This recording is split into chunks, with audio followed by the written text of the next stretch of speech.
Anda pernah lihat uang pecahan 100.000 dalam bentuk rupiah senilai 300 miliar? Pernah lihat? 300 miliar kalau pecahan rupiah, ini satu ruangan gua ini nggak muat. Pernah lihat? Makanya seringkali ya kalau dalam bentuk cash itu bentuknya kalau nggak dolar Singapura, dolar Amerika. Ya bisa seruangan ini muat dah kalau 300 miliar. Bang, mau bahas apa, Bang? Bahas uang, biar senang. Kita sambil bayangin punya uang 300 miliar cash. 300 miliar punya uang liquid. Iya.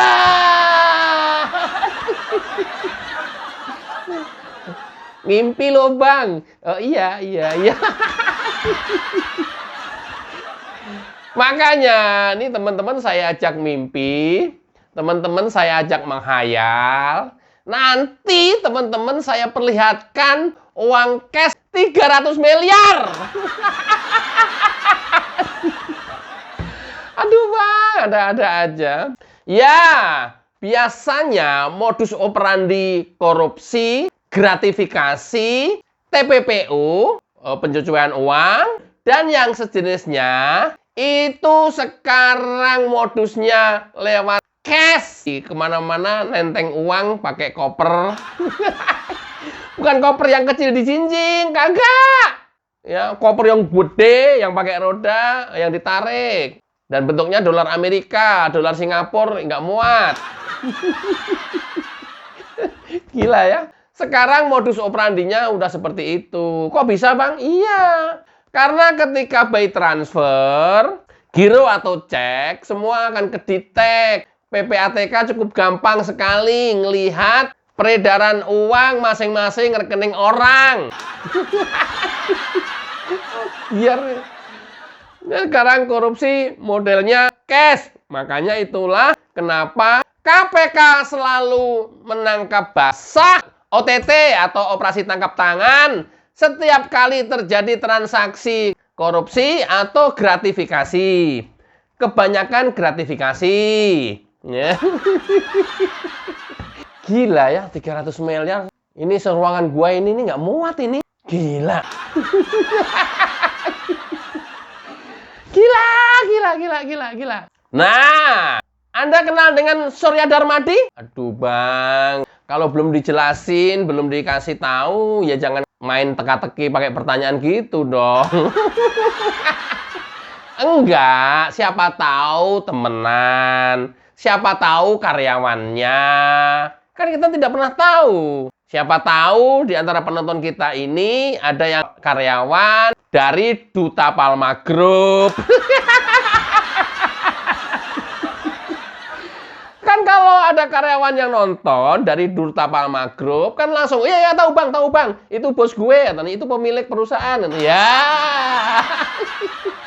Gitu loh, cara melatih orang cerdas, itulah. Jangan kayak Roy Suryo, bolak-balik fufu fafa aja nggak jelas.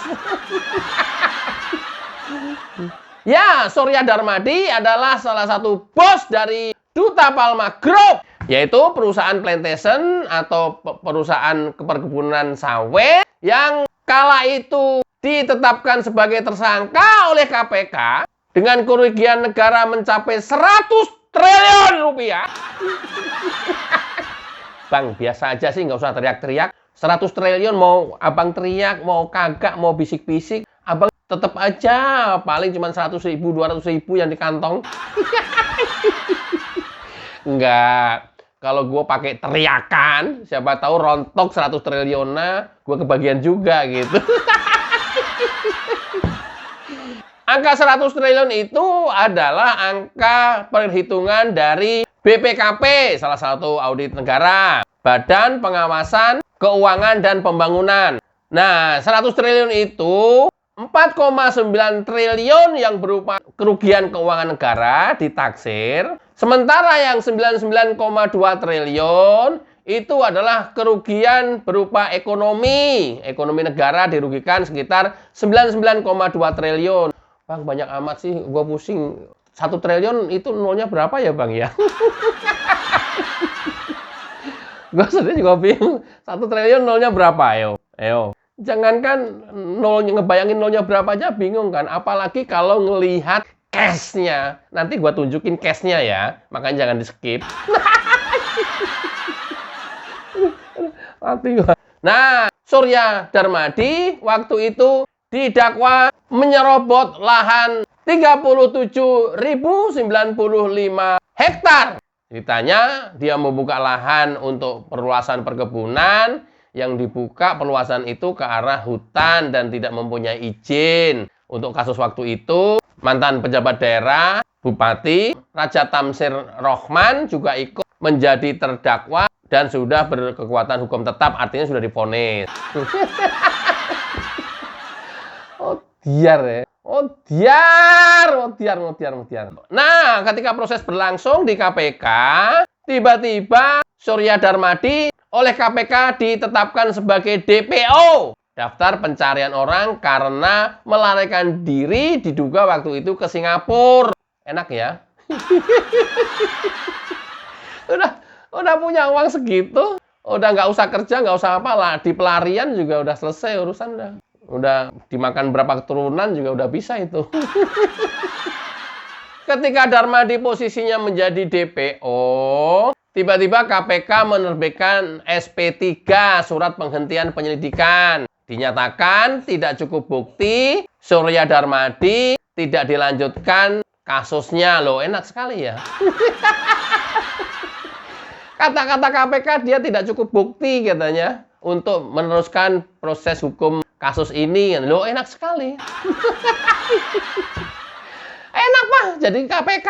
Gua pengen jadi KPK. Enak banget ya. Udah kayak gak ada beban aja. Ditetapkan tersangka, terus kemudian ditetapkan DPO, terus dikeluarkan SP3. Loh, kok enak banget sih? Nah, di lain waktu kemudian Kejaksaan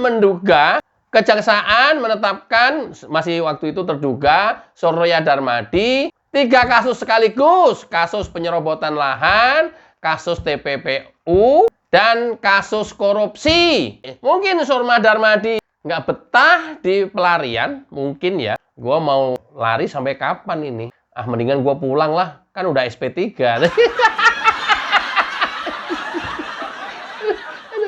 Anda ingat Harun Masiku? Mungkin si Surya Darmadi ini ingat akan Harun Masiku. Mungkin ya.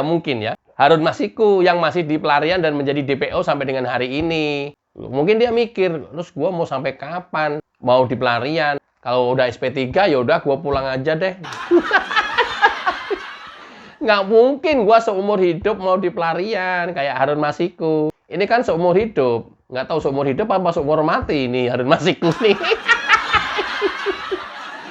Kan kasus kan kalau nggak di SP3 kan terus berjalan. Mau sampai berapa turunan itu nanti. Singkat cerita, pulanglah si Surya Darmadi dari pelarian. Konon katanya dari Singapura, dia ngumpet di sana. Pulang tapi datangnya ke Kejagung. Saya bilang menyerahkan dirinya ke Kejagung. Tidak ke KPK. Karena KPK sudah SP3. Ya, ingat ya, KPK SP3 karena tidak cukup bukti terhadap kasus Surya Darmadi. Ingat. Ini kuncian ini. Ingat ya. Oke. Setelah tanggal 15 Agustus tahun 2022, Surya Darmadi menyerahkan ke Kejagung. Dan Kejagung memblokir semua rekening perusahaan yang berkaitan dengan kasus Surya Darmadi. Dari situlah kemudian perusahaan kesulitan untuk menggaji karyawan. Mampus. Ini teman-teman yang di Riau, ini perkebunannya di Riau. Kalau ada yang mengikuti kasus ini nanti komen ya. Waduh Bang, gua dapat dampaknya itu Bang, gua nggak gajian. Atau Bang, gaji gua dipotong misalnya ya. Ikut prihatin. Nah kan KPK tidak cukup bukti kan, udah SP3. Artinya seluruh kasus sudah dilimpahkan ke Kejaksaan. Kejaksaan justru malah menetapkan sebagai tersangka penyerobotan lahan, TPPU, ya, kasus pencucian uang dan tindak pidana korupsi. Loh, katanya di KPK nggak ada bukti, kok kejaksaan ada? Nah, itulah. itulah KPK. Kalau sudah seperti ini, kita mau percaya apa lagi kepada KPK hari ini? Dulu mungkin iya menjadi idola masyarakat. Dan terlihat sampai setiap Jumat selalu ada saja OTT. Sekarang udah senyap, udah nggak ada sama sekali. Malah sekarang yang lebih aktif, yang lebih sering, kejaksaan. Oke, tanggal 27 September 2024, tim Surya Darmadi mengajukan PK atau peninjauan kembali ke Mahkamah Agung. Namun, PK tersebut ditolak oleh Mahkamah Agung. Ayo lu. Mati kon, aduh, ini orangnya udah tua. Ya, tua-tua di penjara. Ya, mudah-mudahan sampai tua di penjara. Kalau doain sampai mati kan ya jahat bener sih lu, Gri. Sampai tua di penjara. Lu kan udah tua, Gri. Ya udah sampai tua bangka. Setelah PK ditolak oleh Mahkamah Agung, Kejagung bergerak cepat menyita aset-aset Surya Darmadi. Ayo, mampus lu. Bener-bener bergerak cepat Kejaksaan. Gua salut Kejaksaan hari ini. Di sekitar awal Oktober, Kejagung menyita 450 miliar uang cash. Udah gue apa ini uang cash segitu banyak ini. Nih sampai lihat di video, sampai lihat. Nih. Sambil lihat di video nih, sambil lihat nih. Uang cash segitu itu, aduh. Uang cash langsung disita. Kenapa dia menyimpan uang cash? Ya itu tadi. Dakwaannya kan menjadi terbukti semua akhirnya kan. Tadi di pengantar di depan saya sudah sampaikan, biasanya mereka nggak mau lewat transfer. Nah ini nih. Menyimpan uang cash. Disita Kejagung 450 miliar. Milik Aset Pasifik sama Duta Palma Group. Nah, di tempat yang berbeda, Kejaksaan juga menyita lagi 372 miliar. Di Menara Palma, Jalan Rasuna Said, Kuningan. Cash! Cash, Mas! Cash! Gimana bawanya itu? Gimana ngangkutnya itu? Aduh.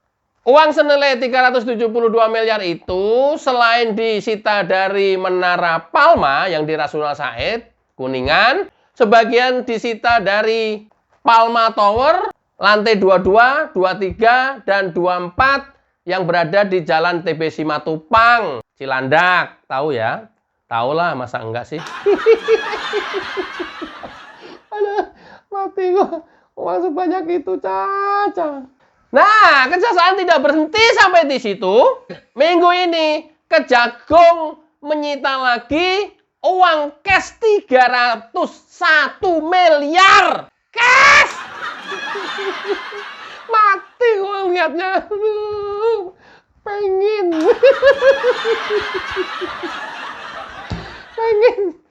Aduh. Segepok aja tercecer gitu ya. Nggak usah banyak-banyak, segepok aja dah. Nih, lihat nih. Uang semua ini. Dari 450 miliar, kemudian ditemukan lagi 372 miliar, dan yang terakhir minggu ini, barusan kemarin, 301 miliar. Total uang yang disita adalah 1,1 triliun cash. Cash, Mas. Cash. 1,1 triliun cash. Mumet nggak? Indonesia dihancurkan oleh orang-orang yang model kayak begini. KPK malah, coba bayangin ya tadi ya. KPK menghentikan atau SP3 kasus ini, coba bayangin aja. Why? Kui cemat, tanda tanya. Kenapa KPK menghentikan kasus ini? Alasannya tidak cukup bukti untuk diteruskan katanya. Loh kan? Nggak cukup bukti, tapi Kejaksaan bisa menyita aset-aset bentuknya uang cash setidaknya 3 kali di beberapa tempat. Oh, gile lu, Ndro. KPK kita masih percaya kepada KPK hari ini kalau seperti ini? Katanya lembaga anti rasuah. Apa menurut kalian kalau KPK seperti ini kondisinya? Tulis di kolom komentar ya. Lanjutkan, atau perubahan, atau bubarkan. Aduh KPK, aduh.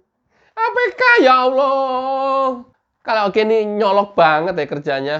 Ya Allah ya Rob, kita mau bisa berharap apa lagi? Udahlah, kalau Kejagung udah bisa di drive sama Pak Prabowo, kemudian penyidik kepolisian bisa di drive sama Pak Prabowo, udah di dua lembaga institusi ini aja lah kita berharap dah. KPK udah nggak perlu bisa berharap lagi dah. Inilah salah satu komitmen dan fokus Prabowo Subianto dalam memberantas korupsi di negeri ini. Prabowo berprinsip tidak ada satupun negara di dunia ini yang akan bisa maju dan baik kalau para pejabatnya korupsi. Itu saja yang kita bisa pegang. Itu komitmennya Presiden Prabowo hari ini.